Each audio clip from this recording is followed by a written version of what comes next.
अस्सलाम वालेकुम। हाइब्रिड वालों, तस्वीर आवाज़ सही है सब दोनों क्लासेस में? ओके। अच्छा जी, लेक्चर 29 स्टार्ट करते हैं कैप 1 का। आप लोगों को मैंने कुछ होमवर्क दिया था। बातें आप बंद कर दें बच्चों, बातें बंद कर दें। बेटा जी बातें बंद कर दें। पास पेपर 1 और 4 IS 16 का था। ये 4 क्रॉस कर दिया है पिछली क्लास में मैंने, क्योंकि ये मैंने करवा दिया है बेसिकली, ठीक है ना। तो ये 4 करवाना है मैंने। उसके बाद पास पेपर 2 है IS 36 का, ये करना है, ठीक है। तो जब ये दोनों सवाल हमारे हो जाएंगे तो आपके आज के होमवर्क के अंदर ये पास पेपर 4 नहीं रहेगा और ये पास पेपर 2 भी नहीं रहेगा, ठीक है। लेकिन स्टिल पास पेपर 1 IS 16 का क्वेश्चन बैंक 1 से 4 क्योंकि डिस्कस नहीं जब तक होंगे, ये होमवर्क में रहने। कितने बच्चों ने होमवर्क किया था वैसे? कितने बच्चों ने? माशाल्लाह, देखो आज भी वो जीत गए हैं सुबह वाले, आज भी आप लोग हार गए, ठीक है ना। तो आप कभी भी मुझे अमेज नहीं करते, कभी भी सरप्राइज नहीं करते। एज एक्सपेक्टेड, जो मैं एक्सपेक्ट कर रहा था ना आपकी क्लास से, सुबह वाले बैच से इतने कम होंगे, उतने ही कम होते हैं। इतने नालायक, इतने चुप कर जाए, चुप कर जाए बेशर्मो, चुप कर जाओ। सुने, ऑल एमसीक्यूज होमवर्क में थे, ठीक है। ये आपका आज भी होमवर्क है, लेकिन एक चीज बढ़ गई है। वो चीज क्या बढ़ी है? 1 2 3 4, वो चीज ये बढ़ी है। आप में से टेस्ट नंबर 3 कितने बच्चों ने जुमे वाले दिन दिया था? देखें, ये भी कम है उनसे, ठीक है। तो टेस्ट नंबर 3 आपको हार्ड फॉर्म में एक ही क्वेश्चन है, उसके अंदर नोट बनाना था। बड़ा जबरदस्त क्वेश्चन है और उसको क्लास में हमने करना है, लेकिन फायदा तभी होगा, सिर्फ उसी को होगा जो क्लास में कल की क्लास से पहले पहले उसको सॉल्व करके आएगा। वैसे IS 23 भी कल स्टार्ट कर देना हमने, लेकिन उससे पहले मैं वो सवाल करवाऊंगा। जो चीजें 16 की रहती हैं साथ से चलती रहेंगी, वो मसला नहीं है, ठीक है ना। जैसे आज पास पेपर 4 करवा रहा हूँ IS 16 का, ठीक है ना। तो क्वेश्चन एक ही है, क्वेश्चन 1, ये आपने सॉल्व करना है। ये आपको क्लास से निकलते हुए पेपर मिल जाएगा, इसको लाजमी करके आइएगा। एक पीपी का नोट है, 2 साल का बनाना है, जिसमें रीवैल्यू भी हो रहा है एसेट, और फिर उसके बाद रीवैल्यूड एसेट डिस्पोज भी हो रहा है, और दूसरा एसेट जो है वो इम्पेयर भी हो रहा है। रीवैल्यूएशन मॉडल वाला नहीं हो रहा, दूसरा एक एसेट इम्पेयर भी हो रहा है। एक बड़ा ही कॉम्प्रिहेंसिव क्वेश्चन है, मैं क्लास में उसको सॉल्व भी करवाऊंगा, लेकिन उससे पहले आप लोग करेंगे तो आपको फायदा होगा, वरना फिर वो फायदा नहीं होगा, बस वो फिर कॉपी पेस्ट होगा। मैं करवा दूंगा, आपको समझ आ जाएगी। वैल्यू एडिशन नहीं है। वैल्यू एडिशन तभी है जब आप एफर्ट करके क्लास के अंदर फिर आप जो है वो उस सवाल को करें, ठीक है। अच्छा जी, पास पेपर 1 और क्वेश्चन बैंक पास पेपर 2, ये दोनों करने हैं। पिछली क्लास में तो मैंने पास पेपर 2 IS 36 वाला पहले करवाया था, आपको भी करवा देता हूँ कोई।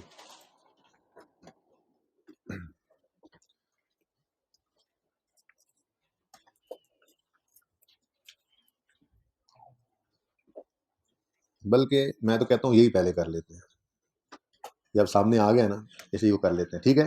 दूसरा बाद में कर लेते हैं। शुरू करें जी। Question number 1, question number 4 part ए।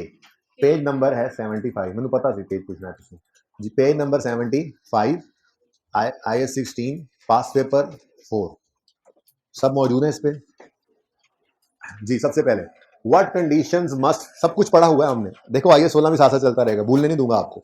अभी IS 23 कल शुरू हो जाना है, लेकिन उसके साथ भी हमने नोट का सवाल बनाना है आपको, जैसे बताया था। तो IS 16 इंशाल्लाह आपकी रिवीजन में रहेगा और भूलता नहीं है आपको इंशाल्लाह जी। What conditions must be satisfied if an item has to be recorded as property plant and equipment. जी क्या बताया था? फ्यूचर बेनिफिट प्रॉबल हो और कॉस्ट रिलायबली मैयर हो सके, यही बात थी। चुप करके बैठे हो गूंगे बन के, यही थी। इनिशियल रिकॉग्निशन कब रिकॉर्ड करें? सवाल किया था हमने, कब रिकॉर्ड करें? स्टैंडर्ड ने कहा था जब 2 शर्तें पूरी हो जाएं जिस आइटम के बारे में, तो उसको प्रॉपर्टी प्लांट इक्विपमेंट बना सकते हो। वो 2 शर्तें थी, future economic benefits are probable और cost can be measured reliably. अच्छा जी, माजरत, ये कैमरा वाले भाई मुझे बता रहे हैं कि पिछली क्लास में आपने लेक्चर नंबर 30 लिखा था। बिल्कुल सही कह रहे हैं, ये 29 तो छुट्टियों से पहले का लिखा हुआ था, वैसे ही लिखा रह गया जी। तो लेक्चर नंबर 30 है हमारा, ठीक है जी। अच्छा, तो बात क्या हो रही थी जी? बात क्या कर रहा था? हाँ, तो अभी बात शुरू हुई है ना, कट करके दोबारा शुरू करना ऐसे। अस्सलाम वालेकुम, लेक्चर 30 स्टार्ट करते हैं जी। आज हम पास पेपर 4 IS 16 का और पास पेपर 2 डिस्कस करेंगे। बाकी सारी चीज़ें आपकी दोबारा होमवर्क में चली जाएंगी। एक नई चीज़ मैंने ऐड कर दी है, टेस्ट 3 जो जुमे को हुआ है उसका क्वेश्चन नंबर 1, जो रीवैल्यूएशन मॉडल पर एसिड है और वो डिस्पोज भी हो रहा है, और एक एसेट इम्पेयर भी हो रहा है, दूसरा एसेट। उससे अलावा 2 साल का नोट बनाना था। ये सवाल करके आइएगा, बहुत इंपॉर्टेंट क्वेश्चन है, मैं क्लास के अंदर पूरा सॉल्व करवाऊंगा इंशाल्लाह, ठीक है जी। तो पास पेपर 4 IS 16 का ये हम स्टार्ट करते हैं जी। हमने ये पढ़ा था, हमने इनिशियल रिकॉग्निशन, इनिशियल मेजरमेंट और सब्सिक्वेंट मेजरमेंट, ये कुछ बातें हमने डिस्कस की हुई हैं क्लास के अंदर। अगर आपको याद ना हो तो मैं आपको याद करवाऊं। करवाऊं याद? कहाँ याद करवाऊंगा? कौन से लेक्चर में था? बता दें, बताना ना है, बताना ना कहीं उस्ताद आसानी ना हो जाए। ये जहां भी है ये लिख लिया जी, हमने ये बात की हुई है। इनिशियल रिकग्निशन कब रिकॉर्ड करें? स्टैंड ने कहा था जब दो शराइत पूरी हो जाए, future economic benefits are probable, cost can be measured reliably, तो पीपीई के तौर पे उस आइटम को रिकॉर्ड कर सकते हो। तो अगली बार हमने पूछी थी इनिशियल मेजरमेंट कितने पर रिकॉर्ड करें, उसने कहा था इनिशियल मेजरमेंट एट कॉस्ट हो, जिसके अंदर वो हमने बात की थी सारे डेट के एट्रीब्यूट में खर्चे ऐड होते हैं, ट्रेड डिस्काउंट माइनस होता है, वगैरह वगैरह सारी डिस्कशन आपको पता है, इंट्रो से पढ़ते आ रहे हैं। फिर सब्सिक्वेंट मेजरमेंट में दो मॉडल्स थे, कॉस्ट और रिवैल्यूएशन। ठीक है, अब यही उसने पूछा। वैसे ऐसा सवाल अब आ जाए जरा मुश्किल है क्योंकि स्टैंडर्ड अब 7 होते हैं, फिर भी पता तो होना चाहिए। ठीक है, तो what conditions must be satisfied if an item is to be recorded as PPE? कब रिकॉर्ड करें, कंडीशंस मीट करें? वही दो, बोलो। कॉस्ट रिलायबली मेजर हो सके, फ्यूचर बेनिफिट्स प्रोबेबल हो, अपने अल्फाज में ये दो चीजें लिख दो बस। तो क्या कर दो आप, एसिड को रिकॉर्ड कर लो, पीपीई को रिकॉर्ड कर लो, डन हो गया। नेक्स्ट बड़ा इंपॉर्टेंट, ध्यान से पढ़ने वाला था। Also state eight what amount such item shall be carried after initial recognition. Subsequent measurement की बात हो रही है। Eight what amount such item shall be carried after initial recognition if the entity is following revaluation model। अब जिन्होंने हफ्ते वाले दिन छुट्टी की थी, जो कि बहुत सारे थे, मतलब आधी ज्यादा क्लास नहीं थी खैर से, उनको क्या पता, लेक्चर भी हुआ था और हमने रिवर्सल ऑफ इम्पेयरमेंट भी कर लिया था, है जी। तो कितने बच्चों ने लेक्चर ले लिया हुआ है? हफ्ते वाला अपलोड तो हो गया था, है? यूट्यूब के ऊपर मिला नहीं क्या? घर पे देने आते लेक्चर आप लोगों को? कितने बच्चे ऐसे क्लास में बैठे हुए हैं जिन्होंने वो लेक्चर हफ्ते वाला नहीं लिया? वो हाथ खड़ा करें, मुझे अंदाजा तो जरा, मैं रिवर्सल की बात तो कम से कम ना करूं। ठीक है, माशाल्लाह माशाल्लाह माशाल्लाह, ऐसे पूरी फेल होने की तैयारी की हुई है आप लोगों ने अगली दफा भी। ठीक है ना, तो आज का दिन ही है, यूट्यूब पे लेक्चर अवेलेबल है, काइंडली उसको ले लीजिएगा, लेक्चर 29। ठीक है, उसके अंदर मैंने रिवर्सल ऑफ इम्पेयरमेंट करवा दिया हुआ। ओके, आपको लगा था कि हमने यशी करनी है यहाँ पे आके टाइम पास करना है, जो बच्चे आए थे उनका क्या कसूर था? हमने तो पढ़ना होता है। छुट्टी के साथ छुट्टी मिलाना कतन कतन फेल होने वाले तरफ लेके जाता है, पास होने की तरफ नहीं लेकर जाएगा। कतन ना किया करें ये काम, ठीक है ना। अच्छा, also state at what amount shall this such item shall be carried after initial recognition if entity follows revaluation model। ये बात मैंने हफ्ते वाले दिन दोबारा की थी, पहले भी हुई हुई है कि अगर एसिड कॉस्ट मॉडल पर हो तो एसिड किताबों में जिस पर नजर आता है, किस पर नजर आता है जी? Cost minus accumulated depreciation minus accumulated impairment loss if any. और अगर एसिड रीवैल्यूएशन मॉडल पर हो तो वो किस पर नजर आता है? Revalued amount minus accumulated minus accumulated impairment loss if any. ठीक है, ये बात यहां पे हमने बचपन में की थी। ये दूसरा तीसरा चौथा लेक्चर है, जब भी किया था, जब भी था, 10वां था 11वां था, जो भी था किया हुआ ये। ठीक है, ये इनिशियल कब रिकॉर्ड करें, इनिशियल रिकग्निशन कब रिकॉर्ड करें? जब दो शर्तें पूरी हो जाए। इनिशियल मेजरमेंट किस पे रिकॉर्ड करें? इनिशियल कॉस्ट पे। सब्सिक्वेंट कॉस्ट मॉडल भी है, रिवैल्यूएशन मॉडल भी है। अगर कॉस्ट मॉडल है तो बुक वैल्यू कैसे निकलेगी? Cost minus accumulation minus accumulated impairment loss. ठीक है, और अगर रीवैल्यूएशन मॉडल है तो बुक वैल्यू कैसे निकलेगी? Revalued amount minus accumulation minus accumulated impairment loss if any, तो होता ही है इंपेयरमेंट टेस्ट लगाने पर। और बात समझ आई है? तो ये बात भी लिख के बतानी थी। उसने पूछा at what amount such item shall be carried after initial recognition if entity is following revaluation model. तो उसका जवाब ये, it shall be carried at revalued amount less accumulated depreciation less accumulated impairment loss if any. ठीक है, ये जवाब था इसका। सही है। ए पार्ट में कोई मसला है तो बताएं। चलो बी पार्ट शुरू करते हैं। B part very important. ICAP का बड़ा शगफ अब हो गया है, आई कैप बड़ा पसंद करने लग गया इस चीज को। एक्सट्रैक्ट्स बनवाता है वो सवाल देकर, इनकम स्टेटमेंट बैलेंस शीट की एक्सट्रैक्ट्स बना दो। ठीक है ना, क्योंकि उसके अंदर जैसे अब एक है कॉस्ट ऑफ प्लांट निकाल दो, एक क्या है रिक्वायरमेंट मिसाल के तौर पे आई कॉस्ट ऑफ प्लांट निकाल दो। उसमें तो सिर्फ आपने आइटम जो लेने थे वो ले लिए, उसने कह दिया बैलेंस शीट इनकम स्टेटमेंट बना दो। तो जो चीज एसिड कॉस्ट में नहीं जानी थी, प्रॉफिट लॉस में एक्सपेंस बननी थी, वो आपको प्रॉफिट लॉस में शो करनी पड़ेगी। जो एसिड में ऐड होनी है वो एसिड में आएगी, डिडक्शन भी आ जाएगी, तो सारा कुछ ही आ जाता है एक्सट्रैक्ट्स मांग ले तो। इसलिए आई कैप काफी पसंद करने लग गया है इस चीज को, एक्सट्रैक्ट्स मांग लिया करता है। रिक्वायरमेंट पढ़े जरा। For the years ended 31 December 13, 14, 15, year end है 31 दिसंबर। ठीक है जी, 31 दिसंबर ईयर एंड है, और 13, 14 और 15, इन तीनों साल के लिए उसने क्या कहा? Compute the relevant amounts to be included under each head in income statement and balance sheet. ठीक है, notes to financial statements are not required. यानी पीपीई कहां नजर आता होता है? नॉन करंट एसेट्स में। बोलो, वो कह रहा है पीपीई बैलेंस शीट में नजर आना है ना, यानी बुक वैल्यू वो दिखा दो। नोट छोट बनाने की जरूरत नहीं है, वो जो नोट बनाना सीखा हुआ है। ठीक है, तो सबसे पहला काम क्या किया करो? आप रिक्वायरमेंट एड्रेस किया करो। सबसे पहला काम हमसे उसने 3 साल के इनकम स्टेटमेंट और बैलेंस शीट मांगी है, ठीक है। 31 दिसंबर 2013, 14 और 15, ये 15 आ गया। 31 दिसंबर 14 आ गया और 31 दिसंबर 13। अब आप कहोगे लिखूंगा कहां पे, मैं लिखूंगा मैं यहाँ, ठीक है, सही है। इनकम स्टेटमेंट एक्सट्रैक्ट्स होंगे जी, एक्सट्रैक्ट्स, ठीक है, और सही है। इनकम स्टेटमेंट बनानी है 15, 13, 14, 15 की इनकम स्टेटमेंट आ गई, ठीक है। 5-6 लाइनें छोड़ दें इसके लिए।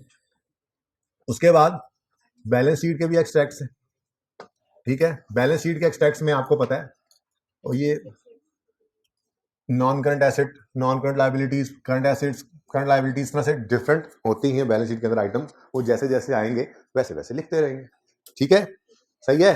तो बैलेंस शीट, इनकम स्टेटमेंट थोड़ा और जगह छोड़ दें। बैलेंस शीट की एसेट काफी थी, बरल चले एहतियातन। चाहे आपने, आपको तो मैंने 5-6 लाइनें छुड़वा दी, ठीक है ना। यहाँ पे हमारी बैलेंस शीट बन जाएगी, डन। ये रिक्वायरमेंट को पहले एड्रेस कर लेना जरूरी है, क्योंकि जब सवाल पढ़ रहे हैं ना आप, तो जैसे जैसे कुछ चीज मिलती जाए यहाँ पहुंचाने वाली हो पहुंचाते जाए। बैलेंस शीट 31 दिसंबर 15 की बनेगी, 31 दिसंबर 14, 31 दिसंबर 13, ठीक है भाई। एंड वालों, नजर तो आ रहा है, जिसको नहीं नजर आ रहा वो निकल जाए क्लास से, आंखों का इलाज कराए जी। अच्छा, एंड वाले भाई क्लियर है, नजर आ रहा है फोन, ठीक है। ये क्लासेस वाले भाई सही है बेटा, इधर आप बता दो, मास्क वाले भाई आप बता दो, पर चेक हो जाए। अच्छा चलें जी, आप सवाल शुरू करते हैं। ये रिक्वायरमेंट है, बाकी यहाँ पे हम वर्किंग इंशाल्लाह करते चले जाएंगे, ठीक है। सवाल में उसने क्या कहा है, जो रेलेवेंट फिगर्स हैं वो आपने इनकम स्टेटमेंट बैलेंस शीट की कैलकुलेट करनी है, जो यहाँ पे प्रेजेंट करें, ठीक है। अब सवाल जिन्होंने घर पे ट्राई किया वो कौन कौन है, जरा हाथ खड़ा कर, इनको पता होगा, सिर्फ इनको, बाकी के तो ऊपर से गुजरेगा सवाल, ये बता रहा हूँ, ठीक है ना पढ़ के आओ, ऐसे ही ना पढ़ के आते रहो और फिर अगली बार दोबारा पढ़ने आ जाना, ठीक है। अगर ना पढ़ के आते रहोगे तो इस बार तो पास होना नहीं, ठीक है, फैसला आपके हाथ में, ओके।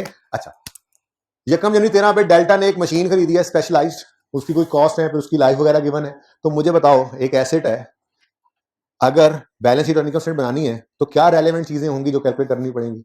सबसे पहले तो उस एसेट की कॉस्ट जो बैलेंस शीट में जाती है, फिर उसकी डेप्रीसिएशन जो प्रॉफिट एंड लॉस के अंदर जाती है, उसके अलावा कोई चीज भी आ सकती है जो प्रॉफिट एंड लॉस और बैलेंस शीट में जा सकती है, वन बाय वन देखते चलेंगे, ठीक है।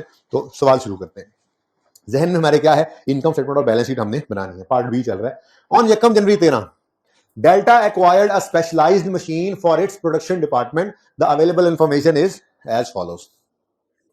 लिस्ट प्राइस कितनी है, 1000 में करेंगे सवाल, 90, 200, ठीक हो गया जी, आएगी ऐसे कॉस्ट में जाएगी ना। फ्रेट चार्जेस बिल्कुल, इंस्टॉलेशन बिल्कुल, स्टाफ ट्रेनिंग, लेकिन आज कहानी बढ़ गई है, एसेट की कॉस्ट में इसको नहीं लेना, ये तो ठीक है, लेकिन ये एक्सपेंस तो है, अगर एक्सपेंस है तो प्रॉफिट लॉस में तो आएगा। आज हम सिर्फ बैलेंस शीट के एसेट की कॉस्ट नहीं निकाल रहे हैं, आज हम इनकम स्टेटमेंट बैलेंस शीट बना रहे हैं, तो जो एसेट की कॉस्ट में ऐड नहीं होना, एक्सपेंस बनना है, तो उसको प्रॉफिट लॉस में एज एन एक्सपेंस शो करना पड़ेगा। बात बढ़ गई है, ठीक है। एसेट की कॉस्ट के लिए तो आपने क्रॉस लगा दिया इसको, लेकिन इसको इग्नोर ना कर देना, ठीक है, ये एक्सपेंस है, ठीक है ना। तो नेक्स्ट है प्री प्रोडक्शन टेस्टिंग। कोई अगर सेल प्रोसीड्स गिवन हो कि जी हमने जो टेस्ट रन किया उसमें कुछ टेस्ट रन के अंदर कुछ आउटपुट बनी, उसको बेच दिया, उसका क्या करते थे, हाँ, तो टेस्ट रन कॉस्ट में से sale proceeds of test run production output जो है वो नेट करके यहाँ शो करते थे, लेकिन यहाँ सवाल में सिर्फ टेस्ट रन कॉस्ट गिवन है, कोई सेल प्रोसीड गिवन नहीं है, तो सीधा सीधा इसको ऐड कर देंगे। Purchase of a 3 year maintenance contract, maintain repair maintenance, ठीक है, ये एसडी कॉस्ट में ऐड नहीं करना, हाँ प्रॉफिट लॉस हो जाएगा, एक्सपेंस बनाना है, ठीक है। तो फिलहाल एसडी कॉस्ट में ऐड करना, लेकिन साथ के साथ इसका जो ट्रीटमेंट होगा करते जाएंगे अभी, ठीक है, एक बार सवाल गो थ्रू कर रहा हूं। फिर एस्टिमेटेड रेजिड्यू वैल्यू, क्या करते हैं इसका, हाँ, इसको एसडी कॉस्ट में ऐड नहीं करते, हाँ, डेप्रिसिएशन एक्सपेंस निकालते हुए कॉस्ट लेस रेजिड्यू वैल्यू कहते हैं, ये फिगर, ठीक है। तो इसको हमने फॉर डेप्रिसिएशन कैलकुलेशन यूज करना है, ठीक है। ट्रेड डिस्काउंट और लिस्ट प्राइस, इसमें से माइनस होना है। सेटलमेंट डिस्काउंट, अच्छा आप देखें, आप बच्चे माशाल्लाह पीआरसी अब पढ़ के आए हैं, ठीक है ना, एक बात सुन लें, ऐसे ना समझिएगा कि हमने इसकी डिस्कशन नहीं करनी है। ये क्या लिखा हुआ है, एक क्वेश्चन है जिस क्वेश्चन में बायर की बुक्स और सेलर की बुक्स के हिसाब से एंट्री समझाऊंगा आपको, ये मेरी डिस्कशन का पार्ट है, ठीक है। ये आपकी किताब के अंदर ही सवाल है। ये ट्रेड डिस्काउंट हो गया, यहाँ पर इन्वेंट्री हो गई, ये करेक्शन ऑफ एरर से पहले ना मुझे ये करवानी पड़ती हैं चीजें, एक्रूअल प्रीपेमेंट्स हो गए, उसकी डिस्कशन है, ये सारा कुछ ना हमने करना है, लेकिन वक्त आने पर इसको करेंगे, ठीक है। ऐसे ही बैड डाउटफुल डेट की रिवीजन है, मार्कअप मार्जिन की रिवीजन है, ये सब कुछ करना है हमने, वक्त आने पर इसको करते चले जाएंगे, ठीक है ना। ठीक है, फिलहाल मैं सिर्फ इतना बता रहा था कि अभी जितनी बात समझा दूं बस उस पर गुजारा कर लेना, इसका वक्त आने पर तफसीली पोस्टमार्टम कर लेंगे हम, ठीक है। यहाँ थे हम और यहाँ थे, अच्छा जी कहाँ थे हम, यहाँ थे हम। जितना आपने पढ़ा, एक बात बताऊं, वो पिछली बार चेंज हुआ है तकरीबन। पहले अगर हम किसी को कोई चीज बेचते थे और डिस्काउंट अलाउ करते थे तो उसको कहा करते थे discount allowed expense. Sale record करते थे मिसाल के तौर पे 100 रुपए की, और अगर उसको कहते थे ना उधार में बेचिए, उसको कहते थे ना जल्दी पैसे ले आओ 5 छोड़ देंगे, तो वो सेल 100 की ही रहती थी, 5 का नीचे जीपी के बाद सेलिंग एक्सपेंस डालते थे, डिस्काउंट अलाउड एक्सपेंस। आईएफआरएस 15 आ गया, रेवेन्यू का स्टैंडर्ड है, एफएआर 2 में पढ़ेंगे आप जाके।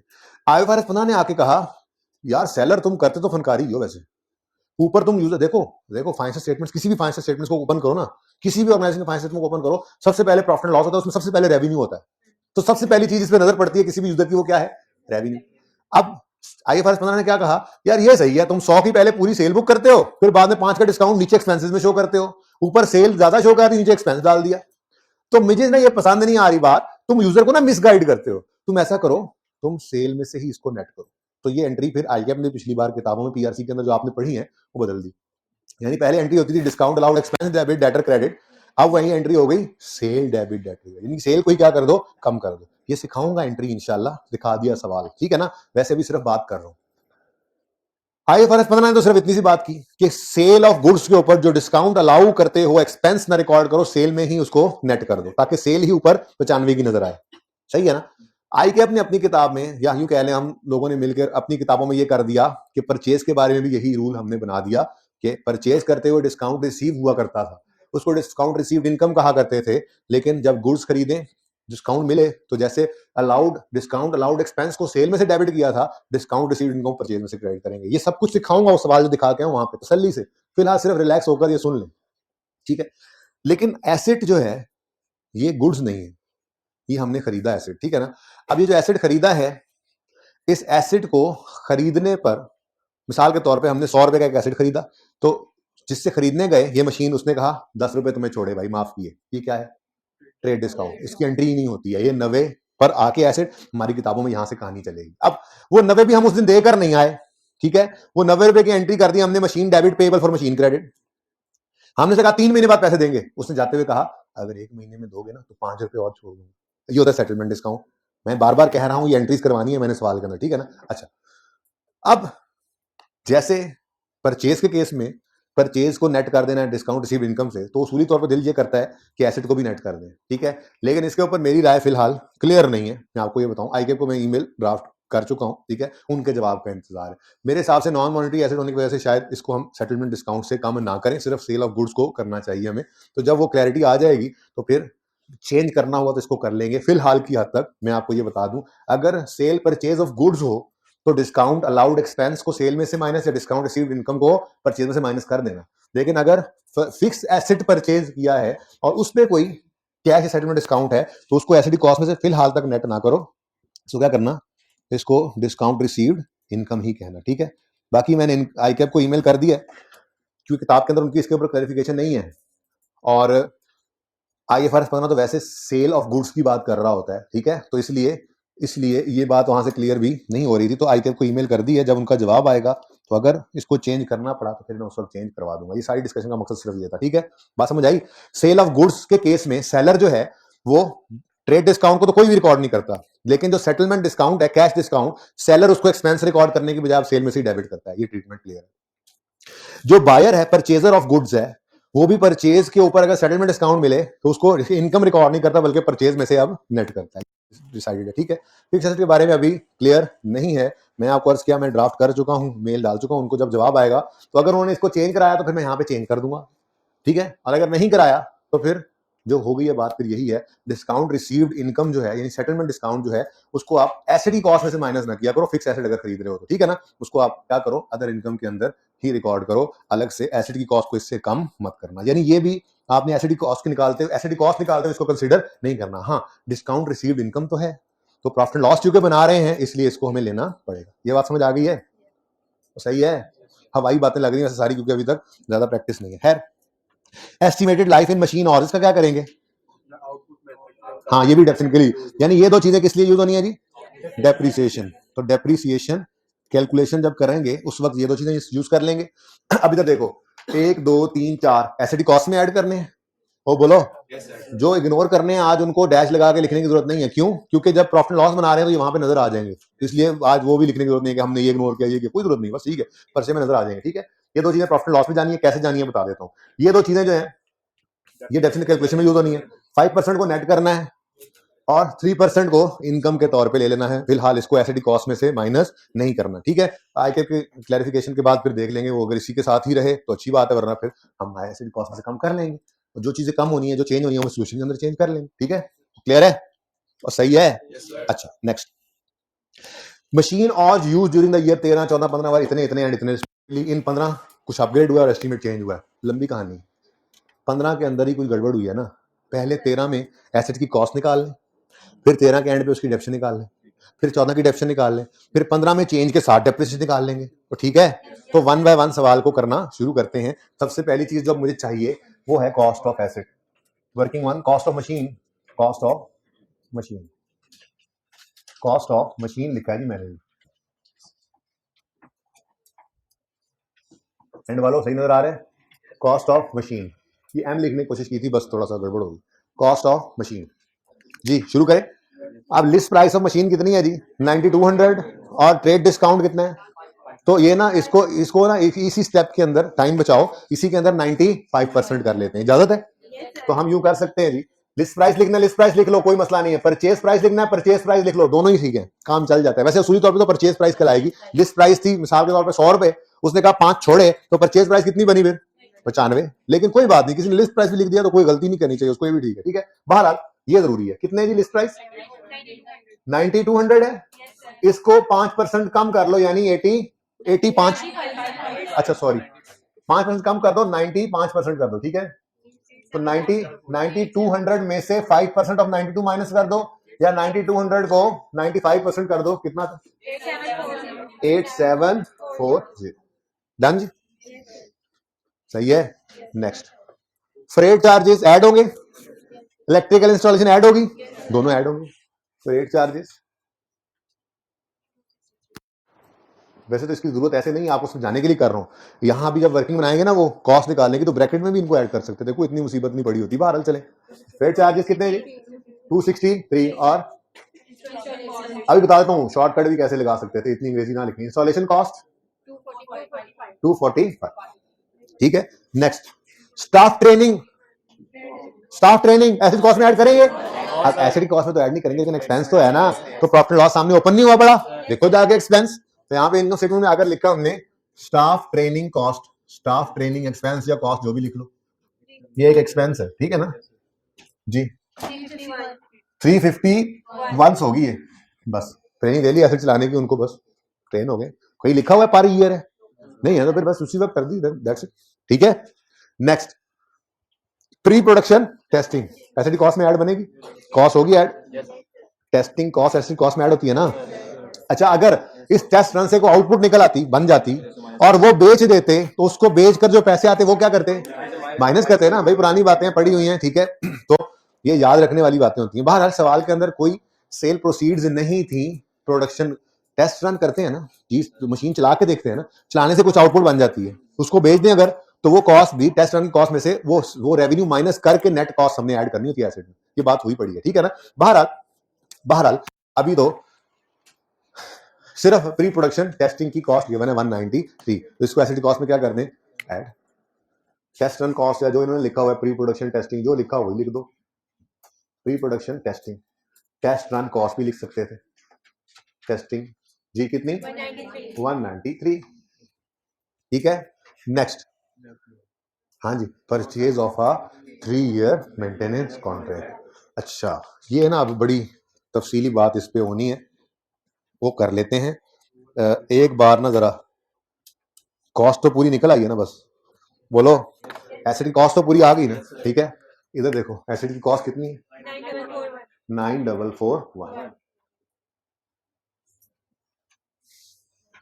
ठीक है जी। अब मैं इसी फॉर्मेट के ऊपर अपनी वर्किंग बनाऊंगा जिसपे पहले दिन बनाई थी, वही मशहूर जमाना फॉर्मेट हमारा, डेट, डिस्क्रिप्शन और एसिड। कोई रिवैल्यूएशन वगैरह नहीं है ना, हाँ बस वो पहले दिन जो जैसी वर्किंग पहले दूसरे दिन बनाई थी, याद है दूसरे लेक्चर में। और यहाँ बस क्या लिख दोगे, एसिड का नाम लिख दोगे, क्या है एसिड का नाम, मशीन। ये ना किताब के अंदर थोड़ा सा डिफरेंट है तरीका सोल्यूशन का, इसलिए फिर एंड पे इसकी तस्वीर में आना या नोट कर लेना, फिलहाल सिर्फ देखो ध्यान से। इधर देखो, अगर खामोश है सवाल तो यकम जनवरी 13 ही अज्यूम कर लेते हैं आने की डेट, और इसी दिन से डेप्सिट कर लेंगे, और डेप्रिसिएशन में फ्रैक्शन लगाने की जरूरत ही नहीं है। आउटपुट मेथड है, आउटपुट मेथड है, होश करो होश करो, याद करो क्या कर रहे हो। मैंने आपको बताया था जब आउटपुट मेथड करवाया था कि आउटपुट मेथड के अंदर कभी भी फ्रैक्शन लगाने की जरूरत नहीं होती, इसीलिए एसिड जिस दिन रेडी टू यूज हुआ हमें उससे कोई लेना देना नहीं है। क्यों? क्योंकि हमने कोई फ्रैक्शन नहीं लगाना, हमने तो डिवाइड करना है टोटल लाइफ एक्सपेक्टेड और से, और मल्टीप्लाई करना है इस साल में जितने और इसने वर्क किया, वो डेप्रिसिएशन आ जाएगी। तो ठीक है ना, हाँ मैंने कहा बता दूं। अच्छा तो बहरहाल ये मैं कह रहा था कि ये वर्किंग करने की बजाय आप यहाँ ब्रैकेट में भी कर सकते थे 8740, या यहां से भी आगे पीछे एक साइड चल के आना, ये देखो आप यूं कर सकते थे 9200 इंटू 95% प्लस 263 प्लस 245 प्लस 193। क्या जरूरत है वर्किंग करने की, तो आपको समझाने के लिए मैंने की। और यहाँ पे आप 9441 लिख लेते, ठीक है ना। तो पर्चे में ये इजाजत है, ये शो करना जरूरी है बस, क्या क्या ऐड किया आपने, क्या क्या ट्रीटमेंट के ये शो करना, अंग्रेजी लिखने की कोई जरूरत नहीं है, तो आपको समझाने के लिए मैं करता हूं भाई। तो पर्चे में इस टाइम को बचा लेना है। अगर एसिड कॉस्ट निकालनी है, चार चीजें सामने नजर आ रही हैं तो ब्रैकेट में उनको ऐड करो, बस ये वर्किंग ही है। वर्किंग को अलग से हाईलाइट करके हेडिंग दे के करने की कोई जरूरत नहीं होती है। वर्किंग का मतलब यही है, ये 9441 कैसे आया जी, ऐसे आया भाईजान, वही चीजें बस इतना लिख दी और सही है। तो पर्चे में दूसरा पर्चे में तो सील से वर्किंग मत करना है, आपको समझाने के लिए मैं इस तरह से कर दिया करता हूँ, ठीक है ओके। लेकिन अब चूंकि हो चुकी है वर्किंग, इसलिए दूसरा डस्टर नहीं, डस्टर छुपा लिया आप लोगों ने, इसलिए वर्किंग नंबर 1 का रेफरेंस देते हैं, ठीक है। तो पर्चे में टाइम बचाओगे ना, हाँ एक सेकंड कीमती होता है। अच्छा अब इसकी डेप्रिसिएशन निकाल लेते हैं मेरे ख्याल से, ठीक है। एक चीज रह गई है अभी, 3 ईयर मेंटेनेंस, इसको बाद में देखते हैं एंड पे, ठीक है ना, क्योंकि इसके अंदर ना हाँ कुछ अप्रूवल का टॉपिक भी हिट हो रहा है जो कि अभी मैंने आपको नहीं करवाया, वैसे थोड़ा टाइम इस पे लग जाएगा, ठीक है। फिलहाल तो मैं कहता हूँ मशीन को पढ़वा देते हैं, तैयार है। मशीन की कॉस्ट निकल आई है, ये रेजिडुअल वैल्यू है, कॉस्ट माइनस रेजिडुअल वैल्यू करेंगे, डिवाइड करेंगे टोटल एक्सपेक्टेड लाइफ से जो कि ऑर्स में गिवन है, और मल्टीप्लाई करेंगे जैसे वो कह रहा है machine hours used during the year 13 14 and 15 बार 2000 3200 एंड 1400 रिस्पेक्टिवली, मतलब के 2000 ऑर्स जो है वो 2013 के हैं, ऐसे ही है, 3200 2014 के हैं, और 1400 2015 के हैं, ठीक है। तो बस डेप्रिसिएशन निकालना कौन सा मसला है, ठीक है। लेकिन चूंकि 15 में एस्टीमेट चेंज हो रहा है, इसलिए 13 और 14 की फटाफट निकाल लेते हैं। हाँ फॉर्मेट मैंने ये यूज कर लिया, इससे बहुत सारे मसले हल हो जाने इंशाल्लाह, ठीक है तैयार है। तो 31 दिसंबर 2013 पर कौन कौन से ऐसे बच्चे जिनका आज पहला दिन है, मतलब इस क्लास में पहले दिन ही बेचारे हैं मुश्किल सवाल पे पढ़ गए। कोई नहीं भाई, हमारे पीछे वर्किंग चली आ रही थी, बहरहाल आप लोगों को लेक्चर्स अवेलेबल हैं, उनको ले लीजिएगा, ठीक है। अच्छा जी पहले दिन ही हाला लाला हो गया जी। कॉस्ट 9441, कॉस्ट 9, नलायक क्लास में आ गए आप लोग, पता नहीं अब आप लोग यहाँ पे आके माहौल को चेंज करेंगे या इन जैसे बन जाएंगे। बड़ी नलायक क्लास है ये मेरी, है ना नलायक आप लोग, हाँ और मुतमईन भी है इस पे 9441 माइनस रेजिडुअल वैल्यू 1, वैसे ही मजाक कर रहा हूँ, आप लोगों को कह रहा हूँ, बड़े पढ़ने वाले बच्चे हैं, हाँ सही में, अल्लाह मुझे माफ करे जी। 175, ठीक है। तो cost minus 175 divide by 12,000 into 2000, तैयार है। तो माइनस 175 रेजुअल वैल्यू डिवाइडेड बाय 12, अब 1000 में चल रहा है तो इसको भी 12 भी कर ले, ठीक है, डिवाइड बाय 12, ठीक है, पर यूनिट, ये पर यूनिट ऑप्शन आएगी, इंटू 2000, और जो इस साल में इसने चला है तो डेप्रिसिएशन कितनी आ गई 1544 जी। पॉइंट नहीं भाई, पॉइंट ना बोला करें जी, पॉइंट तब बोलेंगे हम जब फिगर ऐसी हो, 5 सुनो 5 7 8 इस तरह की फिगर चल रही हो, तो उनमें फिर एक डेसिमल के बाद एक डिजिट यूज कर लेना होता है, क्योंकि मैंने आपको बताया था खौफ ये होता है कि 0.3 या 0.4 आज राउंड डाउन करके जीरो करना पड़े। इसलिए छोटे फिगर्स हो 5 7 10 इस तरह से छोटी फिगर्स हो, अगर आपने 1000 या मिलियन में सवाल कर रहे हैं तो फिर डेसिमल के बाद एक डिजिट यूज किया करें। इतनी बड़ी फिगर चल रही है तो कोई टेंशन लेनी, खुल खुला के राउंडिंग किया करो, बस राउंडिंग सही किया करो। ठीक है जी, 7 8 9 7। ये एंड वाला थोड़ा सा फॉन्ट छोटा है, नजर आ रहा है? Okay, 9441 minus 1544 is equal to पहलवान 7897 इज इक्वल टू पहलवान नहीं, तो मैंने उसको बोला कि आप मैं बुला रहा हूँ। अच्छा जी, यहां तक को मसला।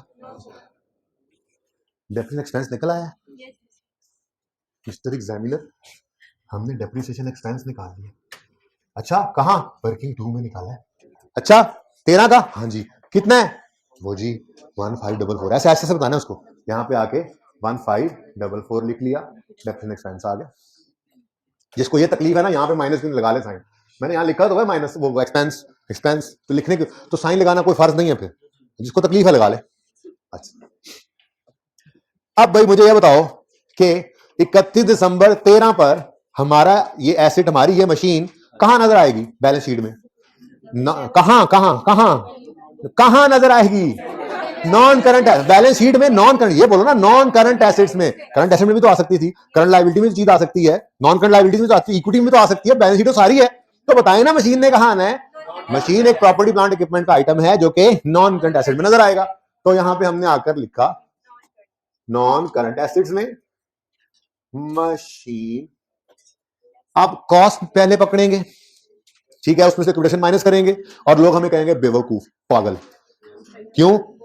नहीं, लोग सही कह रहे हैं ना, आपको बुक वैल्यू शो करनी है, उसने कहा नोट्स नहीं बनाने, बैलेंस शीट में मशीन ने नजर आना है किस पे?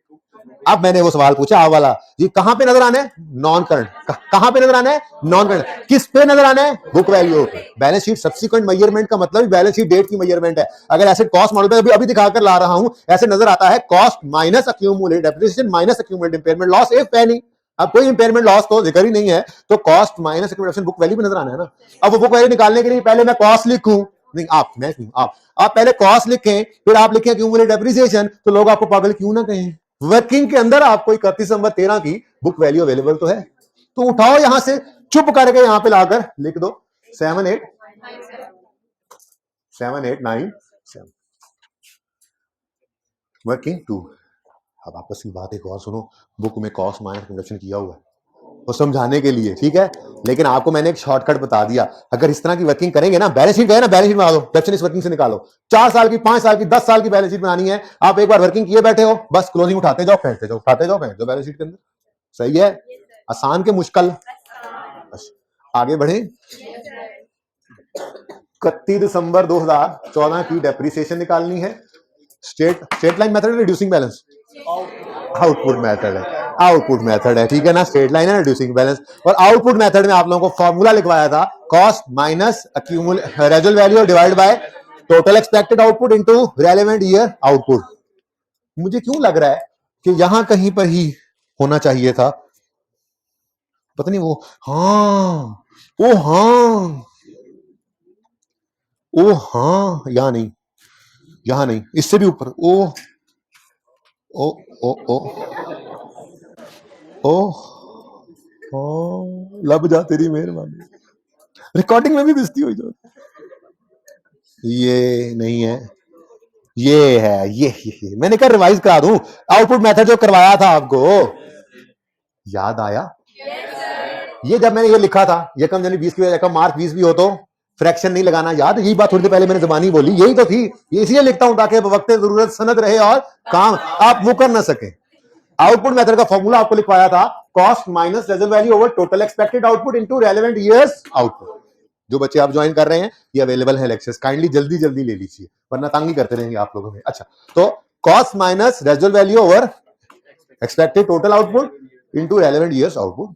तो इसीलिए ये डेट को काट के मैंने ऑप्शन भी लिखा था, यकम जनवरी को आए चाहे यकम मार्च को आए, फॉर्मूला यही लगना है, कोई फ्रैक्शन अप्लाई नहीं होना, क्योंकि आउटपुट मेथड में तो हम जितने यूनिट्स बनाएंगे उतने डेप्रिसिएट करना है, ठीक है। तो ये था ओ हाँ, ठीक है, ओ हाँ हो गया ना। अच्छा तो अब हम थे कहां पे? आ जाओ भाई, आ जाओ भाई, आ जाओ भाई। यहाँ पे सवाल कर रहे थे अच्छा भला हम। तो अगला साल आ गया है, तो कोई मसला नहीं, आन दो मियाँ साहब ने। अच्छा जी, मैं कहता मियाँ साहब जान दो, साड़ी वाली आन दो। नेक्स्ट ईयर में 3200 यूनिट प्रोड्यूस किए हैं। फॉर्मूला वही रहना है, cost minus residual value over expected total output into relevant years 3.2। ठीक है, बताएं फरमाएं। 2471। डेप्रिसिएशन आ गई, बुक वैल्यू बता दें हैं। कोई एक फैसला कर लो, फिर मैनू दस दो। 5426 ये बुक वैल्यू आ गई 31 दिसंबर 14 पे। लो जी, इनकम स्टेटमेंट बैलेंस शीट तैयार है। इनकम स्टेटमेंट में क्या जाना है? डेप्रिसिएशन कितनी? एग्जामिनर वर्किंग 2 में जाके देखो, 2471 का डेप्रिसिएशन एक्सपेंस है और 31 दिसंबर 14 पे एसेट नजर आएगा। समझ आ रही है आपको? कसमें है, आ रही समझ? देख लो, देख लो 5426 पर एसेट नजर आएगा बैलेंस शीट में 5426। देख लो। अच्छा जी, अब कहानी में आता है ट्विस्ट। ट्विस्ट क्या आया?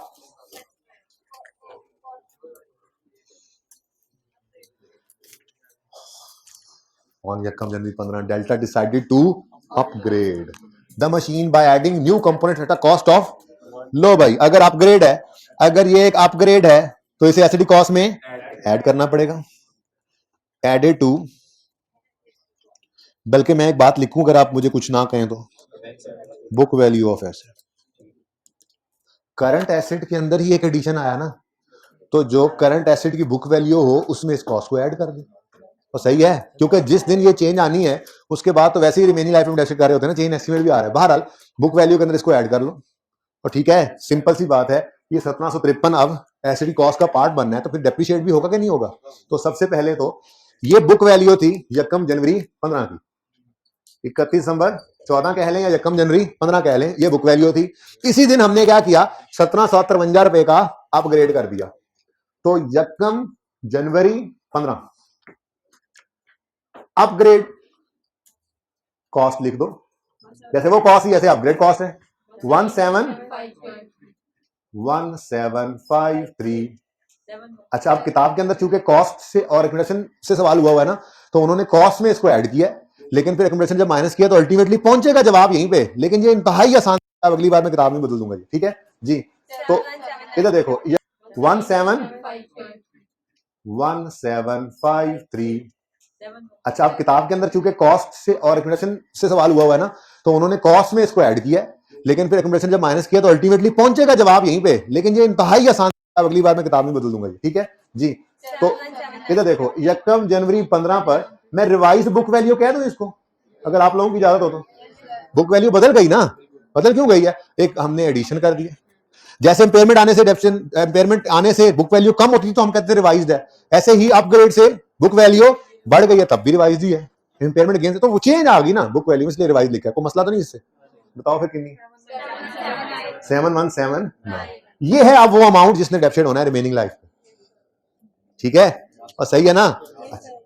अब जब हम 31 दिसंबर 15 पे पहुंचे तो सवाल ने कहा रुको जरा इधर आओ, ये अपग्रेड सिर्फ कॉस्ट के अंदर ऐड नहीं हो रहा, इस अपग्रेड ने खैर से इंक्रीज कर दी है एस्टिमेटेड।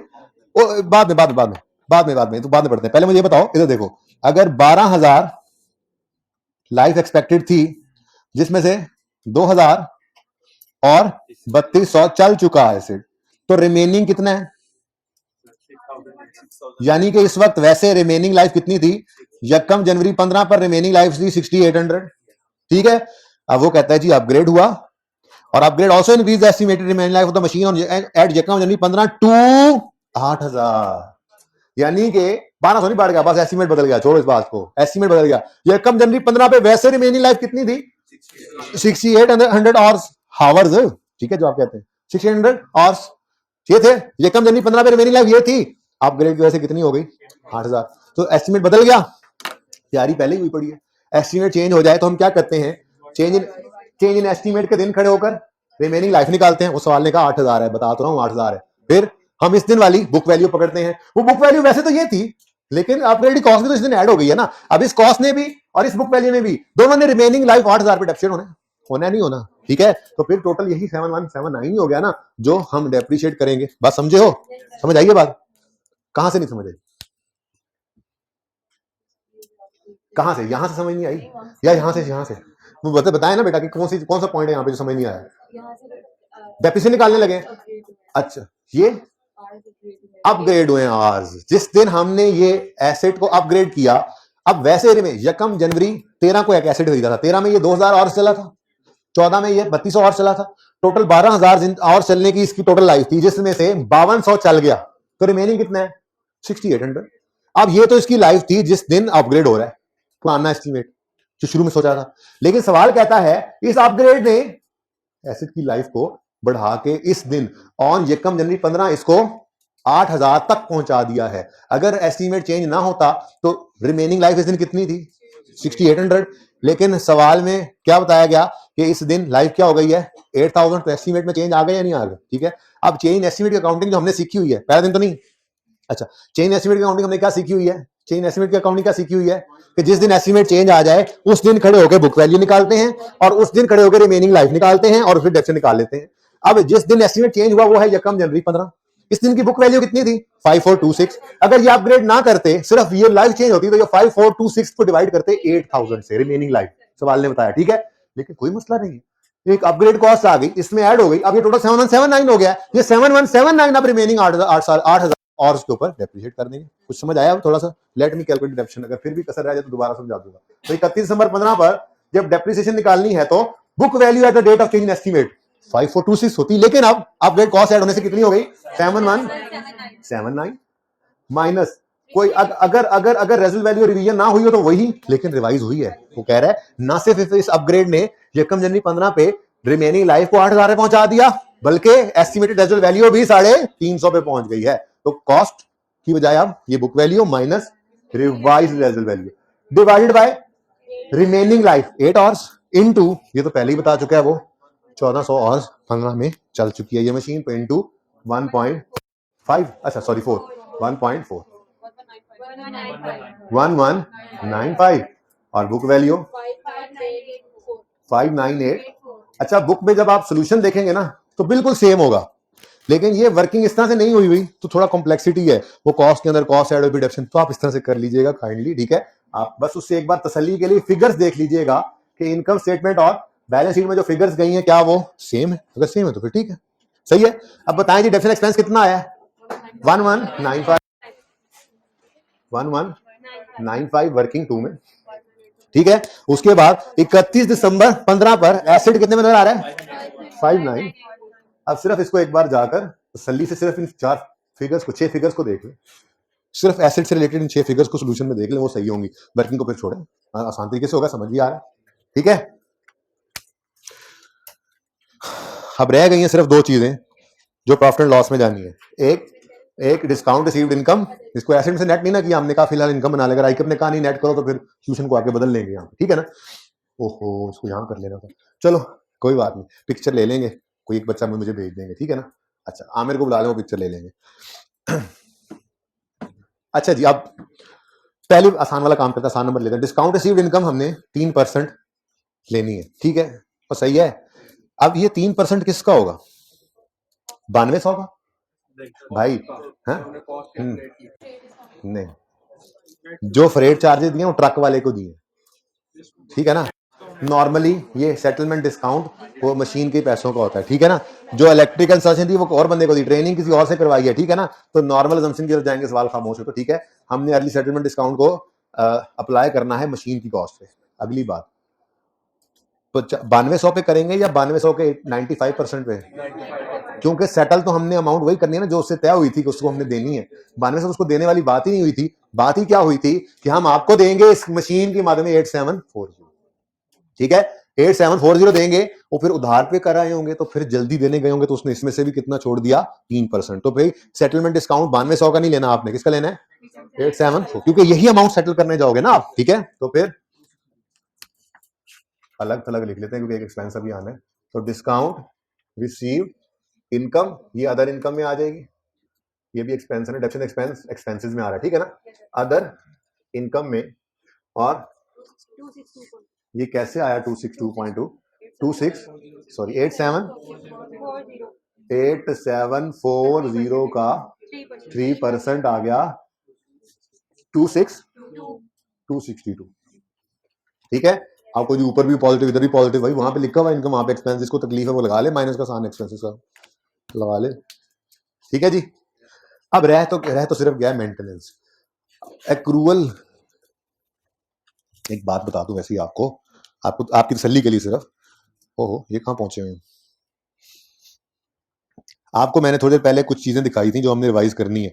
वैसे तो उस्ताद को कह देना काफी होता है कि हम रिवाइज करेंगे, फिर भी एक्रूअल के ऊपर हम तकरीबन 2 दिन लगाएंगे। ये एक्रूअल आपकी किताब के अंदर ही इंट्रो वाले सवालों जैसे सवाल मैंने डाले हैं, ठीक है।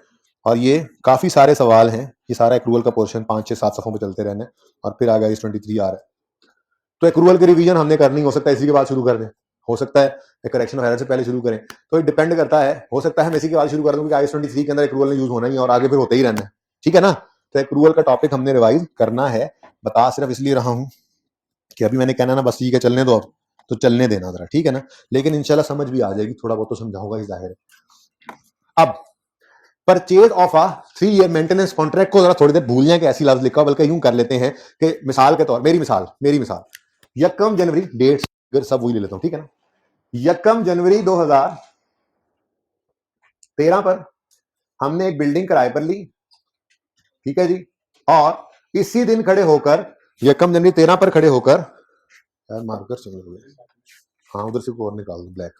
अच्छा, 1 जनवरी 13 पर हमने एक बिल्डिंग किराए पर ली और इसी दिन खड़े होकर हमने 3 साल का किराया पे कर दिया 528 रुपए, ठीक है। अब क्या ये सारे का सारा इस दिन एक्सपेंस आउट कर दें?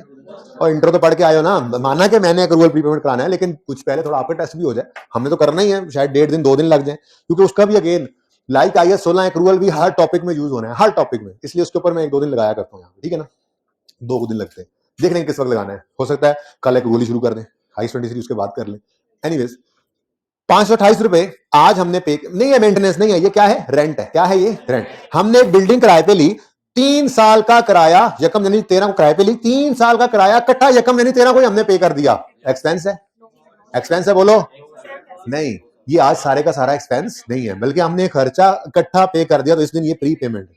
जैसे आप कार्ड खरीदते हैं जाके मोबाइल का, पहले पैसे दे देते हैं, अभी वो कार्ड आपके हाथ में ही है, तो वो प्री पे कर दिया आपने, प्री पेमेंट कर रहे हैं, अभी यूज नहीं किया, जब स्क्रैच करके लोड करेंगे तब यूज होगा, उसमें भी जब आप कॉल्स करेंगे तब, ठीक है ना। तो इसलिए तो प्रीपेड सार्फिन, आपको प्रीपेड सार्फिन क्यों कहा जाता है?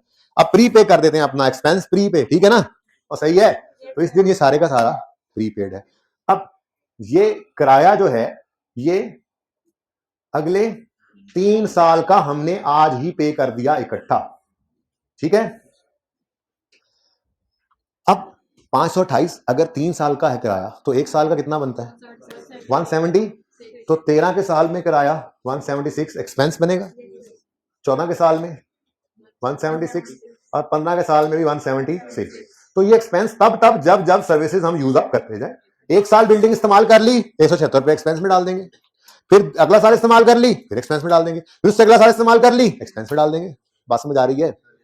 अब 528 में से 176 तो इस साल में एक्सपेंस आउट हो गया, जो बाकी है वो कितना है वैसे, ये 352 क्या होगा स्टैंडिंग ऑन, ये क्या है, 31 दिसंबर 13, ये आप खड़े, स्टैंडिंग ऑन 31 दिसंबर 13, ये 352 क्या है, एक्सपेंस या लाइबिलिटी? शर्म करो ना, एक्सपेंस है ना लाइबिलिटी है। ये इस दिन खड़े हैं और अगले 2 साल का भी किराया हमने पहले ही पे किया हुआ है, तो ये प्री पेमेंट है, प्री पेड रेंट है, दिस इज एन एसेट, ठीक है। ये 352 क्या है जी, ये प्री पेड रेंट है, और प्री पेड रेंट को एक करंट एसेट कहते हैं, ठीक है। प्री पेड रेंट को क्या कहते हैं जी, एसेट ना, करंट नहीं, अभी नहीं, उसकी लड़ाई बाद में। हाँ सबर कर जा, इसीलिए एसेट लिखा है। एसेट क्यों, एसेट क्यों, क्या फायदा, कैश आएगा नहीं, ये एक राइट है टू रिसीव कैश, नहीं, to receive services in future. ये क्या है, right to receive services in future, asset है, बोलो। अब हमारे पास 2 क्लासिफिकेशन मौजूद है, करंट एसेट और नॉन करंट एसेट। मुझे बताएं, ये प्रीपेड रेंट जो है ये करंट में रखें या नॉन करंट में? देखें, सुने मेरी बात, अगर तो ये 352 सारे का सारा इस दिन खड़े होकर हमने पे किया हुआ है और अगले 14 वाले साल में सारा एक्सपेंस हो जाना होता तो ये सारा करंट था, सारा करंट था। अगर ये सारा 300, ये ना हमने आगे 23 में लोन के साथ, लाइबिलिटी के साथ ये करना है, ठीक है ना? तो चलो उसकी तरह प्रैक्टिस भी मैंने पिछली क्लास में ये बात कर दी, ठीक है ना? क्योंकि अब एक्रूवल प्री पेमेंट और फिर IAS 23 सब हर चीज ना आपस में इंटरलिंक्ड होती है। रोज लेक्चर लेना, छुट्टी नहीं करनी। और जिन्होंने अभी तक हफ्ते वाला लेक्चर नहीं लिया, गुनाह कबीरा करके बैठे क्लास में, वो लाजमी आज लेक्चर ले लीजिएगा। अच्छा, लेट ज्वाइन करने वाले जल्दी लेक्चर पूरे करें। अच्छा सुने, अगर 352 सारे का सारा 14 में एक्सपेंस बन जाता तो ये क्या था? इस दिन खड़े होकर करंट एसेट था, फ्यूचर में फायदा आना है और फ्यूचर अगले 12 महीने में फायदा मिल जाना है। और अगर ये सारे का सारा 14 में नहीं बल्कि 15 में जाके एक्सपेंस बनना होता तो सारे का सारा नॉन करंट हो जाता। पर इस मुसीबत मारे का मसला ये है कि इसमें से कुछ हिस्सा अगले 1 साल में एसेट बन रहा है, एक्सपेंस बन रहा है और फायदा दे रहा है, ठीक है ना? और कुछ हिस्सा उससे भी आगे। तो इस 352 में से कुछ हिस्सा नॉन करंट है, कुछ हिस्सा करंट। अगले 1 साल में जो एक्सपेंस में चला जाना है वो करंट, और जो उसके बाद बच जाए वो नॉन करंट। वो इत्तेफाक से फिर एक ही बच जाता है, ठीक है? तो इसका मतलब इधर देखो, मेंटेनेंस बोलो एक्सपेंस है, मेंटेनेंस एक्सपेंस 528 है। इधर देखो डिवाइडेड बाय 3 कितना बनता है? यानी कि ये खर्चा हर साल 176 करके एक्सपेंस में जाएगा। प्रॉफिट लॉस आसान था, ठीक है ना? हाँ, बैलेंस शीट में लड़ाई पड़ती है। हमने पहले दिन 528 पे किया, 176 चला गया एक्सपेंस में, बाकी कितना बाकी है? 352। ये 352 ना करंट में लिखने जोगे हैं ना नॉन करंट में, ठीक है? इस 352 में से 176 करंट, क्योंकि यहां आप खड़े हैं, ये आप हैं, ये आप अपने आप को देखें 31 पे खड़े, ठीक है? यहां खड़े होकर अगले 12 महीने में 176 रुपए एक्सपेंस में चले जाना है, बोलो तो ये आ जाएगा करंट में, प्रीपेड रेंट, ठीक है जी? कितना जी? 176। इधर देखो 176, ठीक है? अच्छा, अब ये तो करंट है, और यहीं खड़े होकर जो अगले 1 महीने में एक्सपेंस नहीं बनना वो कितना है? वो टोटल में से इसको माइनस करके भी आ सकता था, लेकिन चूंकि 2 ही हैं इसलिए मैंने सिंपली बता दिया, ठीक है ना जी? सब्र कर जाओ, अभी मैं 31 नंबर 13 में खड़ा हूं, ठीक है? ठहर जा जी। 176 करंट में हो गया इसमें से, और बाकी 176 नॉन करंट में। तो यहां पर हमने प्रीपेड रेंट दोबारा लिख लिया, और ये कितना आ गया? ये भी 176। अब अगर गौर करो ना, इधर देखो, तो 31 दिसंबर 13 पे खड़े होकर ये पूरा 352 एसेट ही है, सिर्फ उसको तोड़ के लिख दिया हमने, कुछ करंट में कुछ नॉन करंट में। क्या हम इसको एसेट नहीं कह रहे? बैलेंस शीट है, देखो हेडिंग क्या है? बैलेंस शीट, उसमें करंट एसेट, तो है तो हमारा करंट एसेट ही, ठीक है? और है तो हमारा एसेट ही। 352 टोटल एसेट है इस वक्त, कुछ करंट कुछ नॉन करंट है, तो सारा एसेट बैलेंस शीट में एसेट है, कुछ करंट कुछ, सिर्फ तोड़ के लिखा है हमने प्रेजेंटेशन पर्पस के लिए, ठीक है? हाँ, भी कह रहा 2 मिस है। हाँ, अच्छा जी, ठीक है। वो बेचारा थोड़ा सा, कोई दवाई ली थी सुबह? अच्छा सुने, आगे बढ़े, अगले स्टेप बाय स्टेप चलते हैं। 528 पे किया, इसमें से 176 एक्सपेंस में, 352 एसेट, जिसमें से कुछ करंट कुछ नॉन करंट। आगे बढ़ते हैं। अब 14 वाला साल आया तो 176 फिर एक्सपेंस में चला गया, और यहां पे कितना बच गया? ये एसेट है, एसेट है। ये एसेट में से कितना करंट और कितना नॉन करंट? सारा करंट, कुछ भी नहीं नॉन करंट, ठीक है? ओके, सही है। तीसरे साल में चलते हैं। 176 15 में क्या हो गया? एक्सपेंस। तो क्या बचा? बचा ही कुछ नहीं, यहां पे ना यहां पे कुछ बचा ही नहीं, ठीक है? कख नहीं बचा। हाँ जी, हाँ हाँ, वो सही कर दें जी। मेंटेनेंस एक्सपेंस और प्रीपेड मेंटेनेंस, वो तो समझाने के लिए रेंट बोल दिया था ना। वो मेंटेनेंस क्या है भाई? मशीन के लिए ना मैकेनिक को 3 साल के पैसे इकट्ठे दे दिए भाई, 3 साल में आप आते रहना, मिसाल के तौर पे हर महीने आना, हर 15 दिन बाद आना, कभी खराब हो तो आना, पर इकट्ठे पैसे ले लो, ठीक है जी?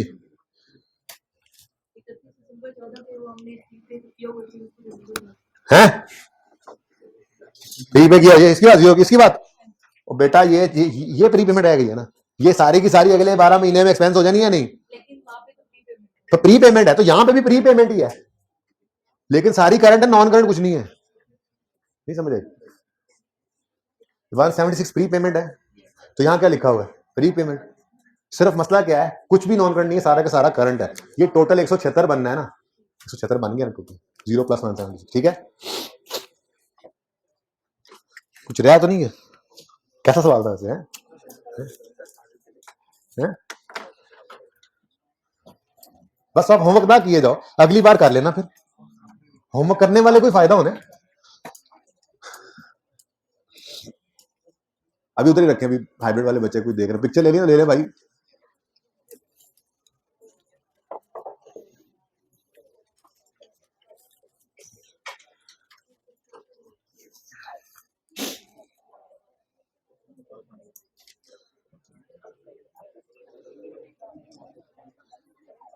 अच्छा जी, अब आ जाए आगे 36 पे।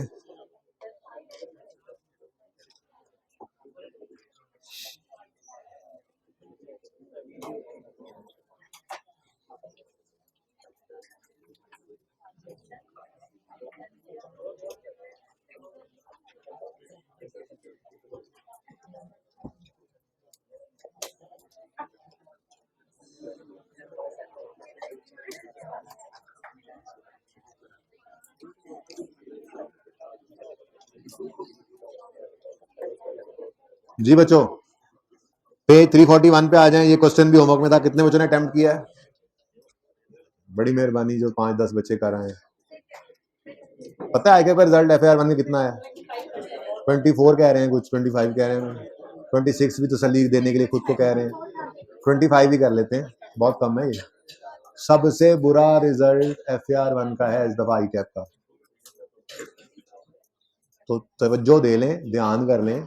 खैर पिछले टाइम में बच्चे वो भी थे जो बगैर पढ़े भी आए थे, इंट्रो आप पढ़ के आए हैं, स्टिल खतरा तो मंडला ही रहा है, ठीक है ना। तो आप तो थोड़ी सी तवज्जो इधर, ध्यान इधर रखें, ठीक है। ये ना हो कि आई कैप के इसी वार के आप भी शिकार हो जाएं अगली बार। अल्लाह तो कर ही लेंगे ना, अगर आप नियत कर चुके हैं तो। अगर आप होमवर्क नहीं करेंगे, रोज का काम रोज नहीं करेंगे, छुट्टियां करेंगे, विजिटिंग रहेंगे ना, विजिटिंग टेस्ट नहीं देंगे हर हफ्ते सीरियसली, तो ओ भाई सुन लो, तो अगली बार फिर बैठेंगे। तो छुट्टी नहीं करनी भाई, क्लास में रोज का काम रोज करना है, होमवर्क को भी पर्चे का सवाल समझ के करना है। टाइम जो गिवन है 1.8 से मल्टीप्लाई करें, मोबाइल को साइड पे रखें, सोल्यूशन को ना देखें और सवाल को एक बार करें। हर वक्त आपकी प्रैक्टिस हो रही हो पर्चे की, वरना पर्चे में पहली बार जाके अनसीन सवाल नहीं सॉल्व होता, फिर बैठे होते हैं, फिर फेल हो गए अगली दफा दोबारा उसी क्लास में। तो प्लीज थोड़ा ध्यान दें FAR 1 के ऊपर, इसको आप आसान मत समझें। ये आपको ये क्या लोहे के चने साबित होगी आपके लिए, ठीक है, स्टील के।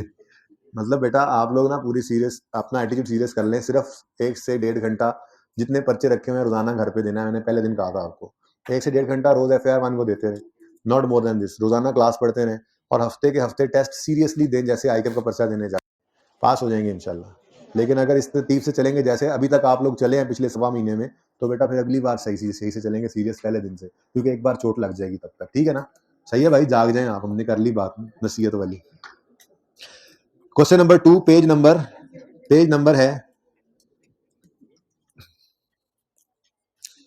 342 पर रिक्वायरमेंट है। लेकिन ना पहले जरा सवाल को सही कर लें, ये 250 नहीं है, ये 350 है, प्लीज इसको सही कर लें।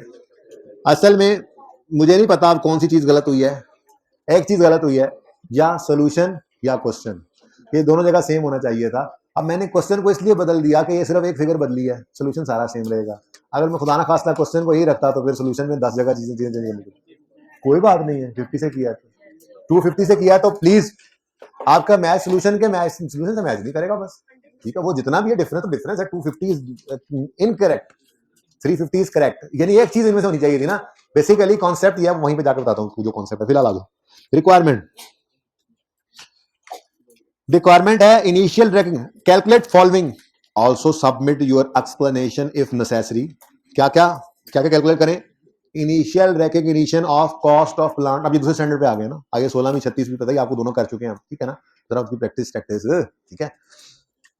इनिशियल रिकग्निशन पर अच्छा जी, वैसे अच्छा होता है ना टॉपिक पढ़ा हुआ हो तो साथ साथ कभी कभी चलता रहे। ये तो IAS 16 की तो खूबसूरती यही है कि अगले 3 टॉपिक अभी इसने मजीद साथ ही चलना है, IAS 23 में भी, IAS 20 में भी, IAS 40 में भी, ठीक है ना। यानी बोरिंग कॉस्ट, गवर्नमेंट ग्रांट और इन्वेस्टमेंट प्रॉपर्टी में ये साथ ही है, तो इसकी खूबसूरती की वजह से ये पक्का याद भी रह जाएगा इंशाल्लाह, ठीक है। बाकी भी कोशिश क्या करनी है, हर टॉपिक में आगे 16 तो आई ही होना है, उसकी एडजस्टमेंट कहाँ जान छोड़ती है आपकी। चलें, cost of plant initial recognition, पता नहीं कौन सा लेक्चर था, अभी देखा था जो थोड़ी देर पहले, 11 नहीं 11, हाँ जाकल्ला, ये देखें जी, यही बात अभी करके आया हूँ। इनिशियल रिकग्निशन पर 2 शर्तें पूरी करें तो रिकॉर्ड कर लें, फिर मेजरमेंट किस पे करें, इनिशियल कॉस्ट पे। तो ये कह रहा है कि इनिशियल रिकग्निशन पर कॉस्ट निकालें, ये लिखा हुआ है, आजा भाई, ये इनिशियल रिकग्निशन पे कॉस्ट निकालें। तो इनिशियल रिकग्निशन पे तो आपको पता है मेजरमेंट कॉस्ट पे ही होती है, और कॉस्ट के अंदर डायरेक्टली एट्रीब्यूटेबल खर्चे भी हम ऐड कर देते हैं, ठीक है, सीखा हुआ है। और फिर वो कहता है as at 30 June 5 year end है, इंपेयरमेंट लॉस कैलकुलेट करो इफ एनी, ठीक है। सवाल जरा पुराना है लेकिन बहुत अच्छा सवाल था, जिन्होंने किया उनको पता चला होगा। ये दोनों स्टैंडर्ड्स को अच्छे तरीके से मिक्स करके, मतलब आई 16 इसमें मिक्स होता ही नहीं ना, मतलब आई 16 में पहले चीजें डिटरमिन हो जाती हैं, कॉस्ट डिटरमिन होती है, फिर डेप्शन निकालते हैं, बुक वैल्यू निकलती है, फिर ही इंपेयरमेंट लॉस आता है ना। लेकिन ये दोनों ही स्टैंडर्ड जो है वो अच्छे खासे इसके अंदर एक्सटेंसिवली उसने यूज किए हुए थे, ठीक है। चले जी, कॉस्ट निकाल लेते हैं, कोई मसला नहीं है, यहीं पे करेंगे, आपको पता है अब ये काम तो सोल्यूशन साथ साथ देखेंगे यहीं पे। ये ऐसे,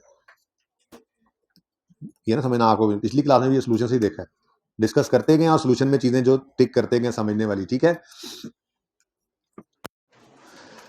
ऑन 1 अक्टूबर 2004, ईयर एंड 30 जून 2005 है, तो अक्टूबर नवंबर दिसंबर और फिर यानी कि तकरीबन हमारे साल के एंड होने से को 9 महीने पहले बेटा पिलर के साथ बात ना करें, पिलर के साथ बैठ के बात ना करें दूसरे स्टूडेंट से, पिलर से तो बात नहीं करेंगे जी। 1 अक्टूबर को मतलब हमारे साल के एंड होने से 9 महीने पहले एक काम शुरू हो रहा है, क्या हो रहा है, ARC Limited in the course of improvement and enhancement of its production facility bought a plant having invoice value of 25 million for production of its popular brand of, इतनी सारी कहानी जो सिर्फ इतनी सारी गल निकली है कि इनवॉइस वैल्यू कितनी है 25 मिलियन, ठीक है जी, और सही है। अच्छा, ये काम की बात अभी तक। Mister Aslam, one of the directors, was assigned the duty of supervising the installation of plant. Sure. Other information is given नीचे. A special trade discount of 25 was allowed by supplier due to efforts of agent involved in the deal who had close association with Aslam bhai. Normally, supplier allows only 10% trade discount to his customer. हाँ भाई,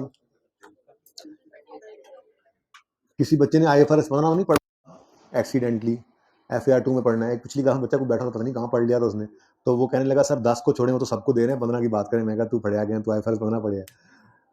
सादा सी बात है जी, हम गए अपने एक दोस्त के साथ उसके कजन की दुकान पे, हमने कहा हमें ये AC दे दो। उसने कहा भाई बाकियों को तो ये AC लिखा हुआ है इसके ऊपर 100 रुपए, बाकियों को तो ये AC मैं देता हूँ 90 रुपए का, लेकिन आपके लिए, मेरे भाई के साथ आए हो, बड़े भाई के साथ आए हो, आपके लिए 75 रुपए का। तो आप क्या कहोगे, नहीं 10 रहने दो, हमें 15 ही दे दो बस। तो बोलो ये क्या सिचुएशन है। उसने लगाया हुआ है दुकान के बाहर लिख के लगाया हुआ है 10% फ्लैट ऑफ। आप दुकान पे के ताल्लुक की वजह से आपको 25% ऑफ मिल गया, तो आप फिर क्या करोगे, 10% ही लोगे, कौन नहीं मैं, या फिर कहो चल नहीं हमने ऊपर 10 नहीं लेना, बस सिर्फ 15 ले लेंगे, ऐसा करोगे। तो भाई इस तरह के मामले में तो जस्ट क्या करोगे, आप इस 10% को इग्नोर करोगे, ठीक है। और आपके लिए ट्रेड डिस्काउंट कितना है 25%, तो ट्रेड डिस्काउंट स्पेशल छोड़ो, ठीक है, ट्रेड डिस्काउंट वाज अलाउड। तो दो चीजें काम की आ गई, ठीक है, और ये 25 के ऊपर लगा लोगे आप, डन जी, ओके। अच्छा, आगे कहता है following cost were incurred on site preparation. भाई साइट प्रेपरेशन की जो कॉस्ट होती है वो एसडी कॉस्ट में ऐड होती है, ये तो तय है, ठीक है। अब क्या कुछ उन्होंने कर दिया इसमें ऐड, वो देखने वाली बात है, तो शुरू करते हैं।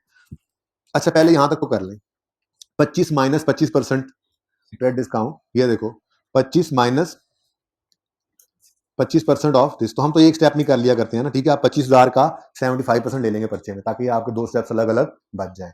वैसे 25,000 का ना 25% लेके चेक कर लो, हाँ ये 6,250 आएगा, ठीक है ना, सॉरी 25 लेकर, ठीक है ना, और ठीक है।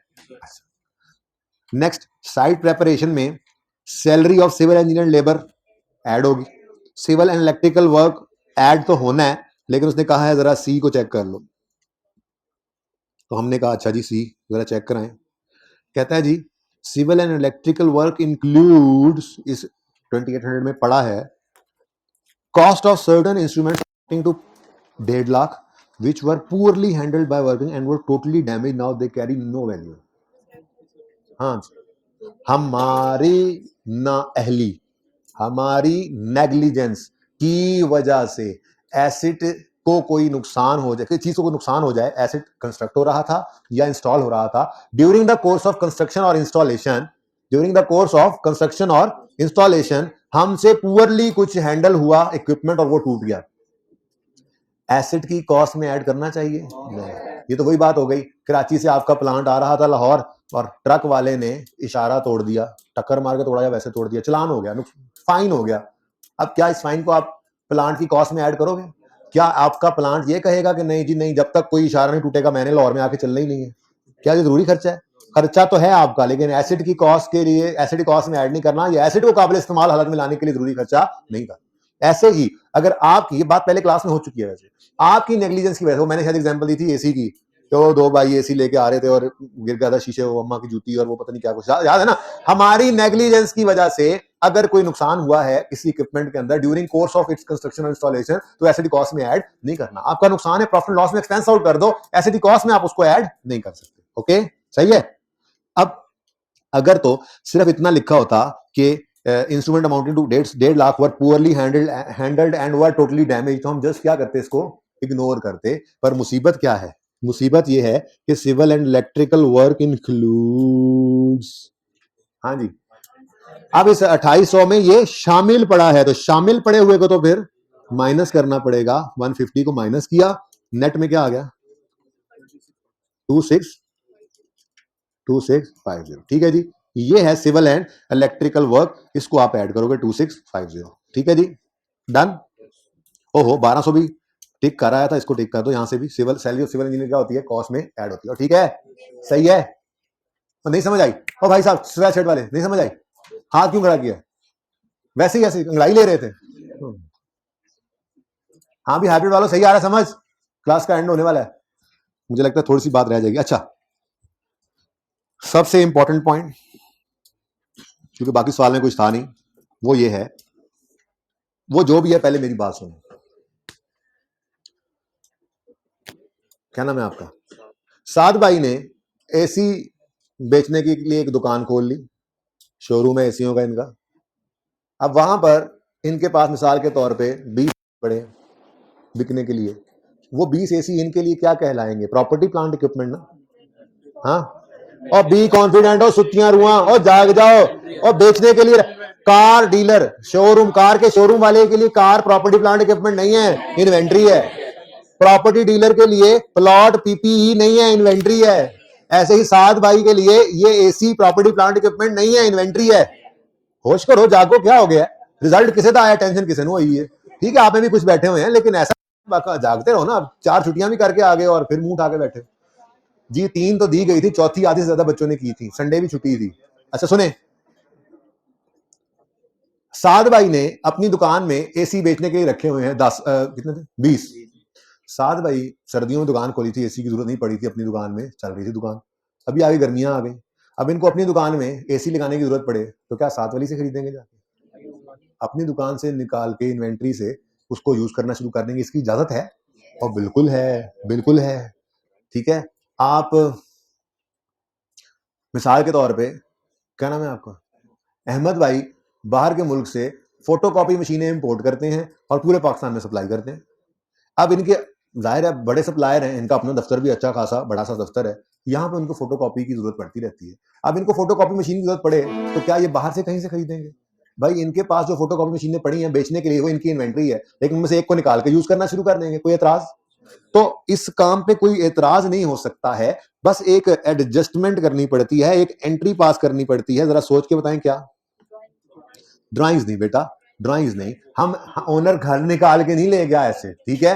बिजनेस के ही यूज में है, इन्वेंट्री था, अब ये बेचने के लिए रखा हुआ था एसी, ये उठाया तो इन्वेंट्री से निकल गया, ये लगा दिया, अब यूज होने लग गया तो फिक्स एसेट बन गया। तो आपने क्या किया? आपने ट्रांसफर किया, आपने ऑफ फिक्स एसेट, नहीं, of inventory to fix asset, transfer of stock या इन्वेंट्री टू फिक्स एसेट। इसकी इजाजत है? बिल्कुल इजाजत है। ठीक है, आमिर जरा जाके देखो नाम साहब का सर रश लगा हुआ है ना, तो 5 मिनट में और पढ़ा लूंगा। फिर बच्चे अच्छे आ रहे हैं, उन्हें पूछो सर को 5-10 मिनट है, 10 शुरू करनी है क्लास। अच्छा सर कहेंगे तो फिर ही। अच्छा सुनो, 5 मतलब 1-2 मिनट ऊपर की बात पूरी हो जाए जरा, बस इतनी सी। अच्छा सुनो, इन्वेंट्री से एसिड निकल जाएगा और फिक्स एसिड एंट्री क्या बनेगी? एसिड डेबिट करोगे, फिक्स एसिड जो भी होगा, वो मशीन है, वो प्लांट है, वो मशीनरी है, जो भी है, ठीक है ना। तो फिक्स एसिड को डेबिट कर दोगे और क्रेडिट कर दोगे इन्वेंट्री को। लेकिन जरा अहम बात पता है क्या है? अहम बात यह है कि अगर 100 रुपए की आपने ये एसी, आप 100 का खरीदते हैं, 7 भाई ये एसी 100 रुपए का खरीदते हैं, लाख रुपए का मिसाल के तौर पे, और आगे बेचते हैं बाजार में 110 का, 115 का, 120 का, अपनी मर्जी है ना इनकी। इन्होंने 100 का खरीदा, इन्होंने आगे 115 का बेचना है। अब अगर इन्होंने ये बेचने के बजाय खुद इस्तेमाल करना शुरू कर दिया, तो ये नहीं करना कि ये खुद को बेच के खुद से प्रॉफिट नहीं कमा लेना। प्रूडेंस कॉन्सेप्ट इसकी इजाजत नहीं देता। चीजें खुद को बेच के खुद से प्रॉफिट कमाई जा रहे हैं। ये अपने दुकान में से इसने एसी उठाया, 115 पे रिकॉर्ड किया, 15 रुपए का प्रॉफिट भी रिकॉर्ड कर लिया। स्टैंड कहते हैं नहीं, ऐसा नहीं होना चाहिए। आपने खुद को चीज बेची नहीं है, बस इस्तेमाल में लाए हो। तो जो आपने बाहर से खरीदी थी, कॉस्ट बढ़ी थी, वो आपको कॉस्ट ही है। तो ये एंट्री हमेशा पास होगी। Always pass this entry with cost. Okay, with cost. Okay, ठीक है, ये समझ आ गई बात। अब जरा पॉइंट 3 पढ़ लें। क्या कह रहे थे सर? 5 मिनट दे दिए सर ने? यस जी। छोटी छोटी खुशियां उस्तादों की यही होती हैं, 5 मिनट ज्यादा लग गए। वो पहले बच्चों ने असल में उधर रोना डाला हुआ था, सुने। और कुछ मिठाइयां भी आ रही थी, तो फिर ऐसे जी। अभी दोबारा चलें, सुने सुने, बस बात खत्म हो गई। इलेक्ट्रिकल आइटम रिसीव फ्रॉम, देखो ऊपर क्या लिखा हुआ है, site preparation, following costs were incurred on site preparation, नीचे लिखा हुआ है। बेटा बात सुन लें, इधर देखो पहली लाइन में क्या लिखा हुआ था। ये क्या करते हैं, प्रोडक्शन फैसिलिटी इन्होंने जो, किस लिए, production of its popular brand of electrical goods, इनका काम यही है, इलेक्ट्रिकल गुड्स बनाते हैं, तारे, मिसाल के तौर पे तारे बनाते हैं ये, ठीक है। अब अपने प्लांट की या मशीन की इंस्टॉलेशन करते हुए अगर तार की जरूरत पड़ी तो साथ वाली फैक्ट्री से लेने नहीं जाएंगे, अपने पास से ही ये इस्तेमाल कर लेंगे। तो तार बनी पड़ी है बेचने के लिए इनकी इन्वेंट्री में, ठीक है ना। तो ये लिखा हुआ है, यहाँ पे देखो लिखा हुआ है, electrical items received from companies own production department at cost plus, हद हो गई यार, खुद को प्रॉफिट। अगली बात तो छोड़ ही दो ना, अगली बात तो छोड़ दो। Similar items are sold to other customer at cost plus. तो हमने इसे क्या, हमने को बेचा थोड़ा ही है इसको, हमने बेचा नहीं है भाई, इसको तो साइड पे कर दो ना, कितने का बेचते हो, हमें इससे क्या।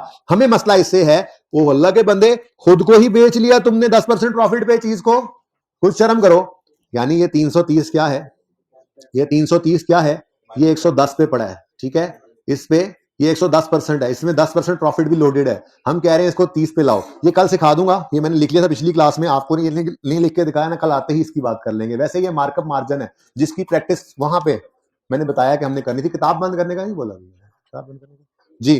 तो ये एंट्री हमने पास करनी है जी प्यारे बच्चों, और ये एंट्री पास करनी है विद कॉस्ट। अब 300 जो है, 300 ये सॉरी 330 जो है, ये पड़ा हुआ है 110 पे, इसमें प्रॉफिट भी लोडेड है। देखो ना, पढ़ के देखो जुमला। वो कह रहा है electrical item receive from companies godown, आगे 330 लिखा हुआ है, और कह रहा है ये एट कॉस्ट प्लस 10% आया है। हमने कहा कुछ शर्म करो, कुछ हया करो, हैं, कोई शर्म नहीं, कोई हया नहीं। ये इसको 100 पे लाओ, प्रॉफिट से निकालो, यानी 300 पे, और ये एंट्री पास करो 300 से फिक्स एसिड, यानी एसिड की कॉस्ट में ये 300 ऐड कर दो। ये देखो, ओहो, इधर भी हुई, इधर भी हुई। ये देखो 330 divide by 110 into 100, 300 acid cost में ऐड कर दो। क्लियर है? यही बस पॉइंट था समझने वाला, और तो कुछ भी नहीं। सुनो इधर प्लीज। ऑन यकम January test run was successfully complete at a cost of 550, sale proceed were 320। क्या करते होते हैं भाई, 550 माइनस 320 करके ऐड कर दोगे, ठीक है, 230 को। नेक्स्ट कोई चीज रह गई, हाँ ये रह गया बीच में, remuneration of employ during site preparation. भाई जो साइट बना रहे हैं उनकी तनख्वाहें, उन मजदूरों की मजदूरियां एसिड कॉस्ट में ऐड कर दें, सिंपल, सही है। अच्छा अगली बात, the company is presently obliged to dismantle plant at the end of life. बात हुई है कि डिसमेंटलिंग कॉस्ट को एसिड कॉस्ट में ऐड करते हैं। अब मसला ये है कि ये मिसाल के तौर पे, सवाल के तौर पे 10% स्ट्रेट लाइन है, तो 10 साल इसकी लाइफ है ना। 10वें साल के एंड पे कानून कहता है कि आपने इसको उतार के जाना है, उखाड़ के जाना है, साइट को रिस्टोर करके जाना है, तो इसका एस्टीमेट लगा के हम आज ही एसिड कॉस्ट में ऐड करेंगे डिसमेंटलिंग कॉस्ट को, ठीक है। अब वो डिसमेंटलिंग कॉस्ट पे करनी होती है 10 साल बाद। 10 साल बाद जो पैसे देने हैं, एस्टीमेट जो होता है, उसकी फिर प्रेजेंट वैल्यू निकाली जाती है, उसको एसिड में ऐड किया जाता है। आपको मैंने बताया था कि FAR2 के अंदर 3 से 4 दिन का ये टॉपिक है, सिर्फ प्रोविजन फॉर डीकमीशनिंग I-37 के अंदर पढ़ा जाता है, ठीक है। अभी यहां पे आपके सिलेबस में नहीं है। मैक्सिमम क्या याद रखने वाली बात है कि अगर ये आ जाए सवाल में तो मैंने कहा था एज इट इज ऐड कर देना, आपको प्रेजेंट वैल्यू ही गिवन होगी, आपको निकालने की जरूरत भी नहीं पड़ेगी, क्योंकि आपके सिलेबस में नहीं है ना ये बात, इस तरह से स्कोप में नहीं है। बस इतनी सी बात याद रखना। तो कॉस्ट ऑफ डिसमेंटलिंग अगर आ रहा है सवाल में तो उन्होंने क्या कहा, खुद कह भी रहा है present value of dismantling cost is 350। ये जरा सवाल सही कर लिया हमने, ठीक है। तो 350 भी ऐड कर देंगे। अब एक छोटी सी बात ये आई कि जब यकम फरवरी को एसिड चलना शुरू हुआ, इसका मतलब यकम फरवरी से 30 5 महीने डिडक्शन आएगी, ये याद रखना, ठीक है ना। जब इसे यकम फरवरी को चलना शुरू किया तो 45% तक कैपेसिटी की, आहिस्ता आहिस्ता हम प्रोडक्शन बढ़ाएंगे ना, आहिस्ता आहिस्ता चीजें ज्यादा बनाएंगे और ज्यादा बेचेंगे, तो ठीक है। तो हमने 45% तक कैपेसिटी पहुंचा दी थी, लेकिन हमें यह अंदाजा हो गया, बेटा चुप, हमें यह अंदाजा हो गया कि जो दावा किया था ना बेचने वाले ने, ये उस दावे से 15% कम कैपेसिटी पे चल सकेगा मैक्सिमम। यानी इस बंदे ने कहा था 1 लाख यूनिट बनाएगा हर साल, गारंटी है, लेकिन हमने जब चला के देखा तो हमें नजर आ रहा है कि ये 85,000 से ऊपर नहीं बना सकता। फोन किया हमने, यार तुम्हें शर्म नहीं आती यार, मतलब यार ये कोई तरीका है, तुम कहते लाख बनेंगे यूनिट, ये तो 85,000 बन रहे हैं, पैसे लेते हो तुमने, बड़ी बड़के मारी थी। नहीं नहीं सर, वो कोई शायद इस पीस के अंदर को मसला आ गया होगा, कोई मसला नहीं है। आप ऐसा करें, आप टेंशन ना लें, 3% ऑफ इनवॉइस वैल्यू आपको हमने छोड़ा, ठीक है। तो फिर ये क्या है, ये आपको वापस मिल गया है। वो जो 9200 था, उस 9200 था 2500 था, 2500 का 3% आप क्या कर लो, माइनस कर लो, ये कॉस्ट आ गई। ये कॉस्ट है, इसमें से डेप्रीसिएशन 5 महीने की माइनस करो, बुक वैल्यू आ गई। रिकवरेबल अमाउंट निकालने के लिए fair value less cost to sell है, वैल्यू इन यूज नहीं है। जब है ही नहीं तो फिर वही है, देखो जल्दी से बुक वैल्यू तो निकल आएगी ना, ठीक है। रिकवरेबल अमाउंट क्या है जी, fair value less cost to sell और value in use. Fair value सवाल में उसने बताई, company account for asset under cost model, it is estimated that 21% as fair value. तो ये तो 21 मिलियन, ठीक है। 21 मिलियन को हम 21,000 लिखेंगे ना, बोलो माइनस। आई कहता है it is further estimated that in case of disposal following expenditures will be incurred. Cost of transportation cost to sell है, टर्मिनेशन बेनिफिट्स ना ना ना ना ना, याद करें। ये सारी छोटी छोटी बात भी इंपॉर्टेंट होती है क्लास में पढ़ी हुई, देखो हमने कॉस्ट टू सेल डिस्कस की हुई है, ठीक है। Anyways, legal cost, stamp duty, बिल्कुल। तो ये आपने यूं लिखना था -100 -100, बल्कि यूं लिख लें -100 -0 -100 -50, बेहतरीन। ये कॉस्ट टू सेल आ जाएगी। वैल्यू इन यूज है नहीं तो फिर कॉस्ट टू सेल ही क्या बन जाएगी। भाई क्या चल रहा है इधर यार, मैंने 5 मिनट मांगे हुए थे, ठीक है। आप तो क्यों खड़े हो इधर, डिस्टर्बेंस हो रही है, अजीब बात है। सही बात जी बेटा, बेटा कॉस्ट टू सेल नहीं है, जो क्या चीज नहीं माइनस कर रहे, dismantling cost, cost to sell नहीं है ना, वो एसडी कॉस्ट में ऐड हो गई हुई है, वो एसडी कॉस्ट में ऐड हो गई, वहां से डेप्रिसिएट हो रही है, ठीक है ना। यहां तो हम बात कर रहे हैं अगर आज बेचते तो fair value less cost to sell, ठीक है।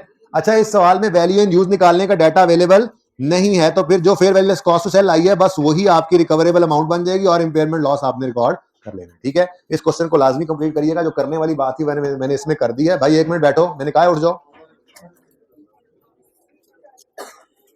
इस होमवर्क को लाजमी करके आइएगा, पहले मुझे निकलने दें, जिंदगी रही तो फिर होगी मुलाकात। अल्लाह हाफ़िज़।